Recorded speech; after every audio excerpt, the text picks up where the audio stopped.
Bonjour à tous et à toutes, et tout particulièrement aujourd'hui à tous les pros, tous les professionnels, à tous ceux qui écouteront ce nouveau podcast qui leur est tout spécialement dédié.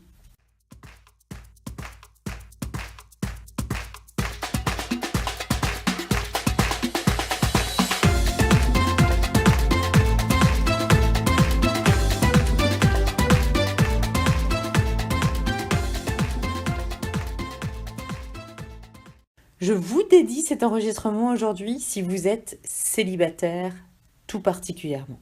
Car c'est ce dont nous allons parler aujourd'hui, car il n'est pas rare d'entendre que l'amour vient après l'accomplissement de sa structure, ou l'épanouissement, ou après l'installation à un nouveau poste, ou encore après avoir obtenu une certaine sérénité dans sa nouvelle structure, une nouvelle et une bonne stabilité.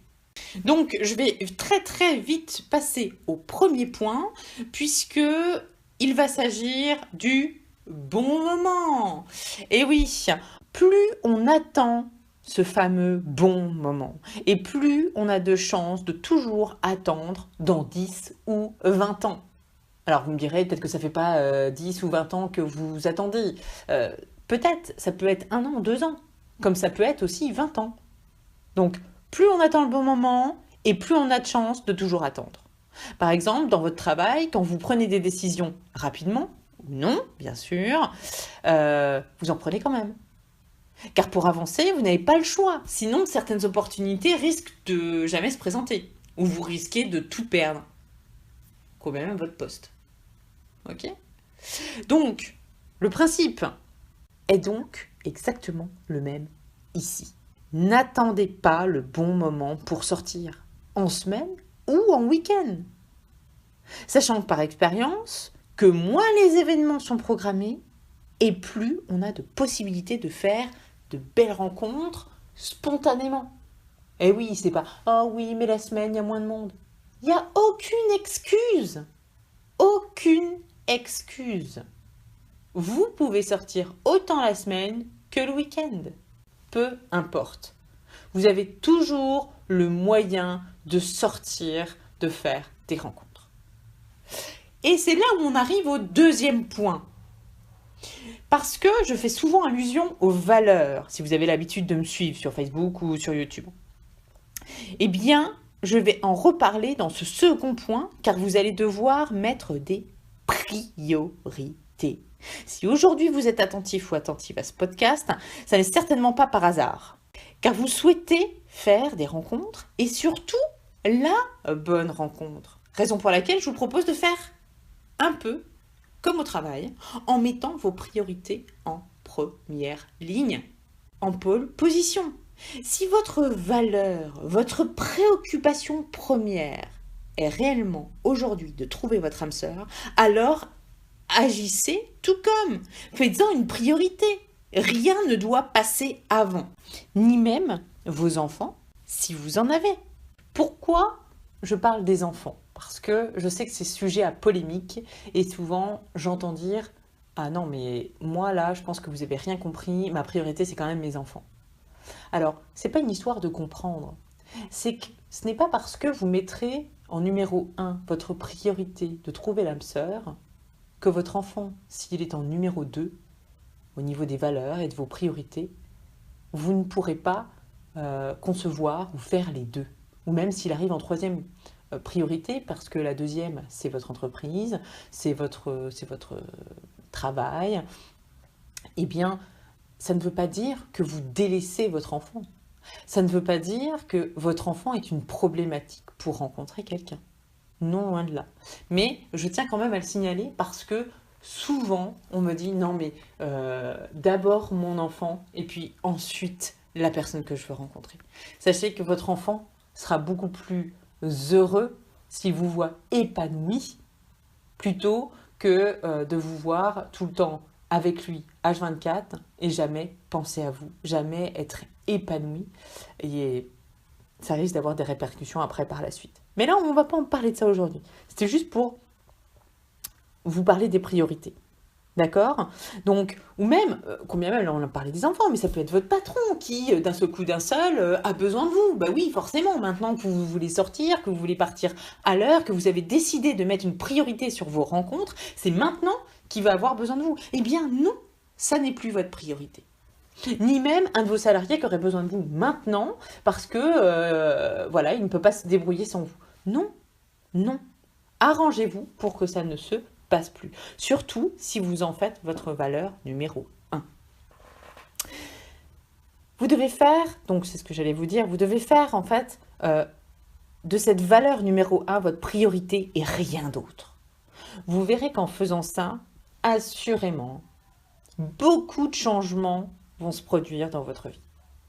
Et il se pourrait même que certaines personnes de votre entourage, à vous voir si déterminés, pourraient même vous aider dans votre quête pour trouver l'âme sœur. Là, on arrive ensuite au troisième et dernier point, qui n'est pas des moindres, puisqu'il va s'agir de vous. Et là, ce point-là, vous le connaissez peut-être, ou vous l'avez peut-être délaissé, et c'est pour ça qu'il faut en faire un point aussi prioritaire. Parce que peut-être que vos habitudes ont changé. Vos habitudes, vous savez, les habitudes de célibataire, vos tenues vestimentaires.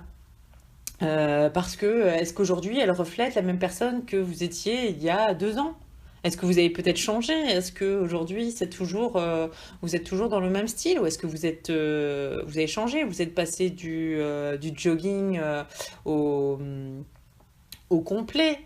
Est-ce que vous êtes passé du t-shirt à la chemise cravate? Vous voyez? Est-ce que ça reflète vraiment la personne que vous êtes? Et puis, peut-être faire un point aussi sur votre corps. Est-ce qu'aujourd'hui, vous êtes toujours bien entretenu au niveau sportif ou pas du tout? Est-ce que vous avez délaissé cette partie-là? Ou est-ce que vous avez plutôt pris soin de votre intérieur? J'entends votre corps intérieur. Est-ce que vous avez fait attention à votre nourriture? Est-ce que vous avez au contraire laissé cette partie-là, délaissé totalement cette partie-là et pas du tout fait attention? Pour pouvoir au moins se poser ces quelques questions-là, moi ce que je vous invite à faire, c'est quand vous vous levez le matin, au lieu, si vous avez l'habitude de vous lever à 5 heures par exemple, eh bien levez-vous par exemple à 4h30. 4h30 parce que une demi-heure, c'est suffisant pour pouvoir se regarder dans la glace, très honnêtement, et prendre le temps de s'observer, de regarder qui on est devenu aujourd'hui, qui on est et qui on a envie de refléter et qui on a envie que les gens voient. C'est important. Et puis après, quand vous prenez votre petit déjeuner, peut-être que vous pourrez penser, eh bien tout simplement, par exemple, je dis tout simplement à chaque fois, mais peut-être noter ce que vous aimeriez faire. Alors souvent on le sait, oui, je sais, j'ai pas besoin d'y penser. Oui, mais le fait de le poser par écrit, eh bien, ça vous implique un peu plus et ça vous conforte dans réellement ce que vous avez envie de faire. Par exemple, avec cette personne, qu'est-ce qui vous rendrait heureux de faire avec cette nouvelle personne dans votre vie? Et avec peut-être votre enfant, ou pas. En tous les cas, voilà les points sur lesquels il va falloir travailler en priorité. Je vais arrêter avec ce mot parce que je pense que certains en ont ras-le-bol. Donc, comme vous le savez, on n'a rien sans rien. Donc, autant dans le travail que dans notre quotidien dans lequel on se laisse aspirer.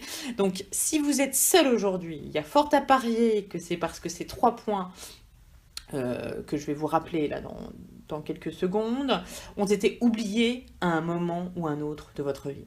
Donc, on oublie le bon moment ou pas le bon moment. 2, vos priorités et surtout votre priorité, la pole position. Et puis, 3e point, vous. Faire un point sur vous, vos habitudes, qu'elles soient vestimentaires ou pas, et penser à votre corps, votre bien-être, et à ce que vous aimeriez faire avec votre partenaire de demain. J'espère que ce podcast aura été agréable, utile et que vous allez tout de suite pouvoir l'appliquer, le mettre en place. Je vous souhaite une très belle journée et je vous dis à très bientôt pour un nouvel enregistrement. À très bientôt. Ciao, ciao.